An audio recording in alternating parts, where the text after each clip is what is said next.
everyone, and welcome to another Into the Void Real Review. This time we're reviewing Flow. Flow is an animated film directed by Gint Zilibatis. I'm not sure if I'm saying that right, but it features a cat who goes on a journey of hardship, meeting other animal friends along the way. Last review I did was on a documentary about a controversial music group from Africa, and now we're swinging in an entirely different direction this time with a heartwarming film about a cat that must escape a flood while meeting various different creatures along the way, like an inquisitive dog, a greedy lemur, a crane-like bird, and a guinea pig-like critter known as a capybara. You will without a doubt get swept up in the world that this animated movie portrays. It's beautifully rendered in a watercolor aesthetic that pops on screen. The storyline is very simple, and I love that because you just get to get lost in the visuals and the characters, which are all animals. There are no humans, and there's no speech. These animals do not talk. It's very anti-Disney in that way. It's more Studio Ghibli without the esoteric meaning behind it. Although, if you want to look more deeply into it, you can. For instance, all throughout this journey, this cat, which we really don't ever know her real name, comes across all these cat statues.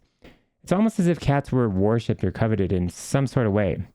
Then there's the fact that there is no humans whatsoever present in the film, which seems to precipitate the fact that maybe this is a post-apocalyptic world where a flood or weather catastrophe has wiped out mankind. Of course, there's no proof of that. It's never quite made clear what the actual setting of this movie is.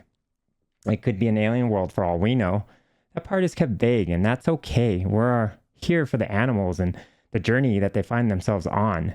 Each animal has a role to fill, and they do it well, like the crane, who represents a maternal figure to the entire group. It's amazing how simple things like when the group decides to save some rather obnoxious dogs marooned on a stone island, that you can feel the crane's absolute disapproval of the decision through mere expression alone. Like I said, there's no speaking in the film, but you don't feel that as a hindrance at all. In fact, it adds to the absolute immersion that this film evokes. Everything on screen that happens is spontaneous and not predetermined, and it's quite refreshing to just enjoy that on its own. Everything speeds along at a breezy pace. Nothing overstays its welcome. This movie is only an hour and a half long, and in that short amount of time, you really get to know the personalities of these animals, despite no dialogue being spoken, which immerses you even more in this world.